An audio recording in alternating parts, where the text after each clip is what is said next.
Chers amis, bonjour, merci de me rejoindre. Réaction à l'UFC 286 qui a eu lieu hier soir. Une superbe soirée que nous a proposé l'UFC, une nouvelle fois. Et revenons sur les deux chocs qui ont marqué cette soirée. Commençons par Justin Gaethje contre Rafael Fiziev. Justin Gaethje qui a fait une entrée ovationnée dans l'O2 Arena avec un public londonien acquis à sa cause. On n'a pas eu la guerre à laquelle on s'attendait entre Gaethje et Fiziev, cela dit, une superbe opposition de ces deux strikers. Un début de combat un peu compliqué pour Justin Gaethje, un manque de précision, du mal à trouver la distance. Un Justin Gaethje donc plus intelligent, plus patient, qui a su adapter sa stratégie au fil des rounds. Le tournant du match a eu lieu dans le troisième round lorsque le coin de Justin Gaethje lui demande de travailler avec son jab et une arme qui a été hyper efficace face à Rafael Fiziev. Il aurait pu peut-être l'utiliser plus tôt. Justin Gaethje qui confirme donc sa position de numéro 3 dans la catégorie des lightweight et qui confirme qu'il est toujours un prétendant au titre. Un combat qui nous a permis de nous mettre en appétit, de nous mettre en bouche avant le combat principal de la soirée, le troisième opus entre Leon Edwards, champion, et Kamaru Usman, l'ancien champion. Eh bien, un combat qui a tenu toutes ses promesses.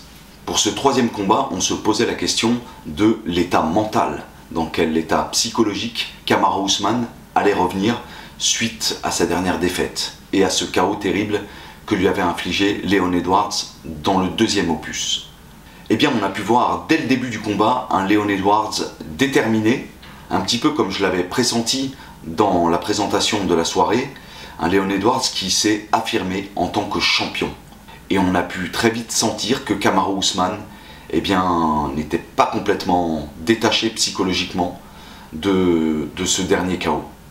On a pu voir un Leon Edwards conquérant, qui est entré très agressif dans le combat, et un Kamaru Usman, lui, plutôt hésitant, vraiment avec la posture du challenger.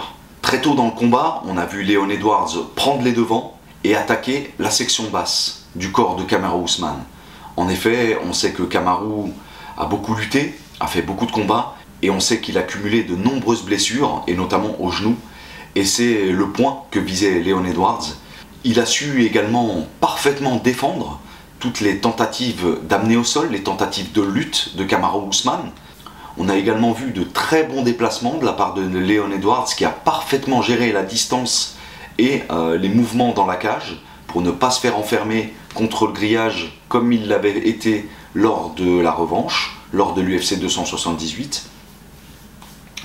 Vraiment une masterclass de la part de Leon Edwards hier soir qui a parfaitement géré son combat. On peut saluer la performance et le progrès de ce combattant qui, de combat en combat, ne cesse de s'améliorer. Leon Edwards donc qui s'impose sur une superbe victoire qui confirme donc eh bien, que le chaos du dernier combat n'était pas un accident, qui confirme son rôle eh bien, de nouveau champion de la catégorie des welter, et à présent, eh bien, quelles peuvent être la suite pour lui, quels sont ses prochains combats, ses prochains adversaires. On a vu Colby Covington au bord du ring qui a appelé à un combat, et une réaction de Leon Edwards qui a balayé d'un revers de main la proposition de Colby. Il semble qu'il ait d'autres projets pour son avenir. Bien sûr, on se souvient de l'altercation qu'il y avait eu entre Leon Edwards et Masvidal. Il y aurait donc un storytelling autour de ce combat, mais pour le moment, Masvidal est booké contre Gilbert Burns dans quelques semaines. On peut donc penser eh bien, à une revanche contre Belal Mohamed, puisque leur premier combat s'était soldé par un no contest malheureux suite à un doigt dans l'œil de Leon Edwards, un doigt dans l'œil vraiment très violent sur Belal Mohamed. Le combat avait été stoppé. On peut donc eh bien, se projeter dans une revanche entre Leon Edwards et Belal Mohamed. Ce serait une superbe opposition, puisque Belal Mohamed est aussi un combattant qui mixe très bien à la fois son pied-point et sa lutte. Ce résultat, cette défaite de Kamaru Usman pose également la question, quelle suite pour Kamaru? Peut-être le moment pour lui eh bien, de prendre une pause, de faire le point. On sait qu'il a beaucoup développé son travail en pied-point, en boxe, avec Trevor Wittman. Est-ce qu'il ne devrait pas revenir eh bien, à ses fondamentaux, à sa lutte? On sait que depuis qu'il a quitté le Stanford MMA, il pratique probablement moins la lutte qu'avant. Beaucoup de questions auxquelles il va devoir répondre, s'interroger et bien entendu on attend eh bien son retour au plus haut niveau avec impatience, puisque c'est un très grand combattant, un très grand champion. Voilà, donc on lui souhaite eh bien d'encaisser ses défaites et d'aller de l'avant. Voilà, une superbe soirée pour les amateurs de MMA. J'espère que vous avez pris plaisir à cette soirée. N'hésitez pas à me laisser vos commentaires sur eh bien, Justin Gaethje, Rafael Fiziev, Leon Edwards, Kamaru Usman. Qu'avez-vous pensé de ces combats? J'attends de vous lire avec impatience.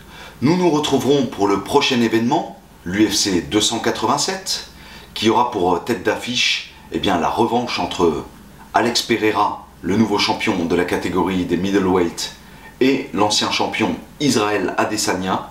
Donc une grande affiche encore qui nous attend dans quelques semaines, le 9 avril. Je vous remercie de m'avoir suivi, de plus en plus nombreux. Je vous remercie pour vos commentaires, vos likes. N'hésitez pas à vous abonner à la chaîne si le contenu vous plaît. Je vous dis à très bientôt et je vous souhaite une excellente fin de journée. Fight!